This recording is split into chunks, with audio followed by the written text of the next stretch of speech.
Good morning, guys, and welcome to your market report for this, let me see, Monday, January 7th, 2019. 2019. Okay, now listen. I'm going to talk about capital flows just for a minute before I get into the markets. It's not quite time for it's 10:24. I get the Dow Jones opens at 10:30, so we got about 6 minutes. And I want to talk about capital flows. The Fed has bet on capital flows coming in to the United States from every other country on earth. What they did was, during quantitative easing, they spread this money through the entire system, this liquidity. It was like an ocean of liquidity spread out throughout, not just in our country, here in America, America being North America. They spread it throughout the entire world. You know, Canada benefited from it. All these countries, the Fed actually lent money out to all these different countries around the world, and they were not audited for it. They asked Ben Bernanke, they said, "Where's this money going?" And they said, tell us where it went. And he said, no. He just refused to tell them where the money is going. Well, that money spread out through the world. Now what the Fed's doing is they're drawing $50 billion a month of liquidity from the system. And they're relying upon capital flows, inflows coming in to restore this money. I'm just going to turn the charts on right here for a second and show you a little bit of this. I'll go to the bond market. And now, you know, investors are always looking for the best deal, you know. Well, you know, the United States dollar for the last little while has been the best deal. Look at these interest rates. Look at what you can return on the U.S. dollar. Take the 10-year, for instance, because I always like to go to the 10-year. 2.64%. Now, remember that number. But let's take a look at the 10-year over in United Kingdom. 1.2%. Well, if you're an investor, which would you rather have? Would you rather have 2.65%? Or would you rather have 1.25%? Okay? Take a look at the German 10-year. Okay? It's not even 1%. It's 0.21. 0.21. Of course capital's going to flow in. Of course. It's not a surprise. Capital has been flowing in. But has it been enough capital flowing in to support the dollar? With them removing liquidity. Well, the dollar, you know, has not been moving up. The oil price has been going down low. They're maintaining low prices on gold and silver to help maintain the dollar. They're doing everything that they can possibly do to be able to draw this liquidity out of the system without the system collapsing. But the dollar still isn't going anywhere. It's still 96. The dollar right now should be 110. Seriously.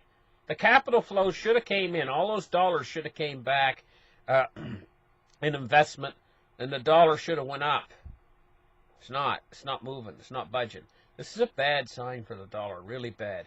The fact that all these capital flows coming in from around the world, liquidity coming back in, being drained out of the system, and the dollar is still sitting there at 96 point something. Okay, so we've talked about capital flows. Let's move on a little bit and talk about a couple other things. Let's take a look. Macron is fighting for his life over there. Macron's concessions are adding fuel to Italy's debt fire. Macron, if he goes down, think about it. If this movement increases, right now he's just holding his own. He's just clinging to power. If this movement increases and intensifies in intensity, make no mistake about it. If it gets too bad over there, and if Paris just explodes in yellow vests everywhere and all the other French cities, if this keeps getting worse, well, I don't see how's Macron going to hang on to power if this gets worse. And if this gets worse and Macron steps down from power, this would be a huge win-win for the yellow vests. Now, I'm going to tell you what. If they get a huge win, and they get what they want, other countries are going to look at it and they're going to say, hey, you know what? They protested, they got what they want. Why can't we protest and get what we want? Okay? This is the situation we got going on. I have to remain neutral to this situation. It's not easy to remain neutral, but I have to try to remain neutral to it in order to report on it successfully. Let's move on a little bit here. Also, let's take a look at Deutsche Bank real quick. Deutsche Bank suffering this morning, as you can see. 7.42 euros. What happened was, we're down the sixes temporarily. What happened was, we always get a whole bunch of investors who get a bright idea. Hey, let's buy some Deutsche Bank stock. It's really low right now, and you know Deutsche Bank's going to get bailed out. This is their way of thinking, right? Or there's going to be a merger or something. They're always thinking, hey, it's too big to fail. They're going to support the bank. Maybe they won't. These investors always come in, and they're always looking for a quick profit. So they've been buying into Deutsche Bank, but then Deutsche Bank goes up a little bit, and then it comes back down a little bit, and they all get disappointed and sell out again. It's going to eventually drop off a cliff, Deutsche Bank. We got to just wait for it. And I'm going to tell you what. It's going to be bad. It's going to be bad for the financial system. But yet, wait, guys. There's more. There's more. But we're going to get into the markets. I'm going to tell you what. Brexit's coming up. They're just wasting time talking about things like a second referendum and stuff. You don't get a do-over when you're talking about democracy. When you vote on something, you just can't vote on it over and over and over again until you get the desired result. That's not democracy. And I know maybe it would be easier to go ahead and vote again and have a second referendum, you know. It might be like an easy way out to try to get out of this situation that they're in. But you know what? The mainstream media has made it out that everyone's going to basically, the whole world's going to end, the sky's going to fall if Brexit happens, a hard Brexit. But you watch. A hard Brexit will happen, and nothing will change. You know? There won't be a big crisis or anything. They'll try to make as much of a crisis as they can because they want to punish Britain. The European Union wants to punish Britain. They're hoping that the sky will fall on Britain. But probably nothing much will happen. You know, they're all making this out to be probably more, but it will have a very bad effect upon the financial markets. Deutsche Bank could have a worse effect. Let's get right into the financial markets. We're open now. Everything's open. Let's get right in there and take a look. 40.20 is the price of Bitcoin today. Bitcoin is something that is going to, reflecting on the world's economy, if the world's economy really turns over, Bitcoin is going to very probably be a recipient of the trouble. It's going to do good. The trouble's going to make Bitcoin do good if there's troubles in the world. But if things are just going along like they are now, if the stock market's doing okay and everything else is doing okay, then this is a speculative investment. And what it's done is it's pretty much found its fair market value now at this point. It was in a bubble. Sure, it was in a bubble before. But now it's pretty much found its fair market value. It might go down a little bit more. But it's just waiting for this trouble to break out in the world.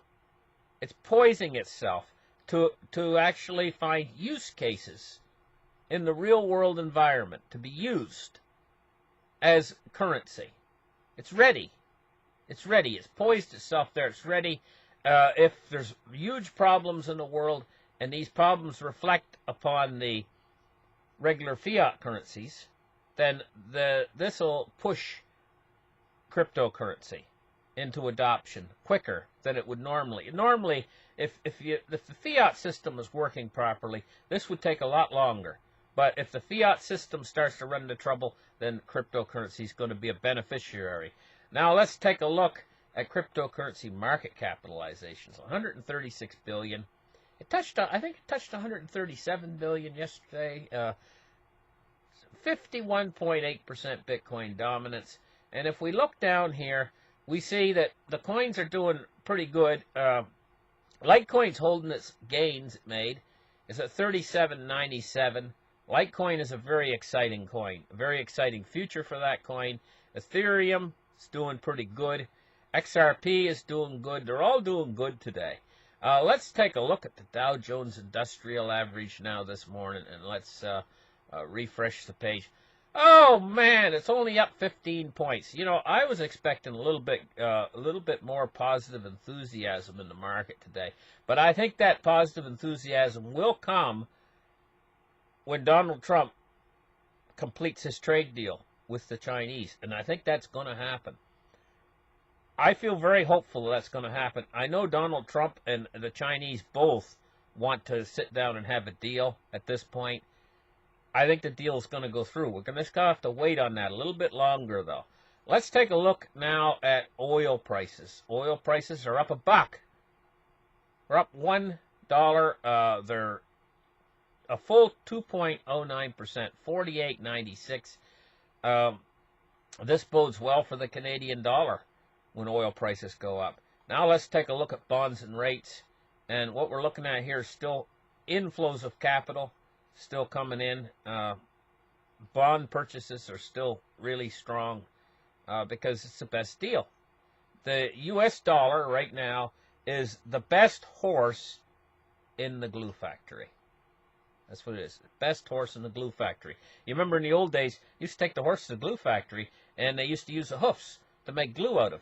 So the horses that went to the glue factory, generally they had a sway back on them, and they had their teeth were all rotted, and they were old, and they couldn't do any work anymore, you know. And so the dollar is the best horse at the glue factory.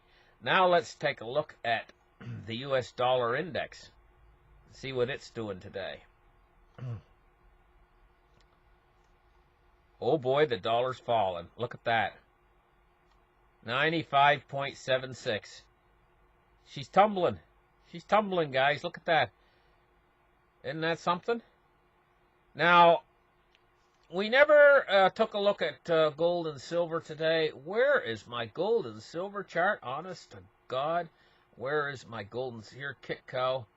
Here it is, my gold and silver chart. This is what I wanted to see.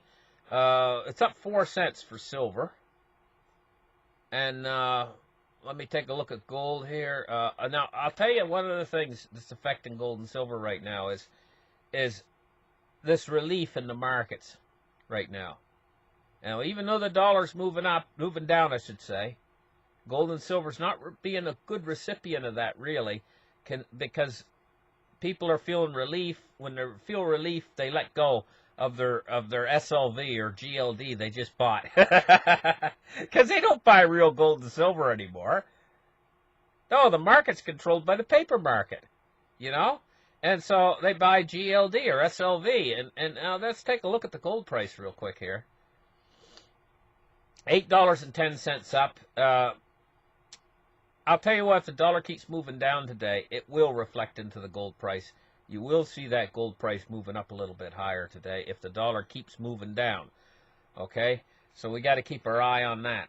Listen. Thank you guys for listening to this market report. And you guys have a really great day the rest of the day.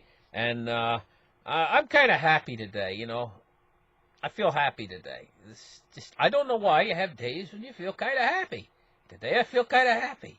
Listen, you guys have a great day, and we'll catch you guys later. Bye-bye, guys.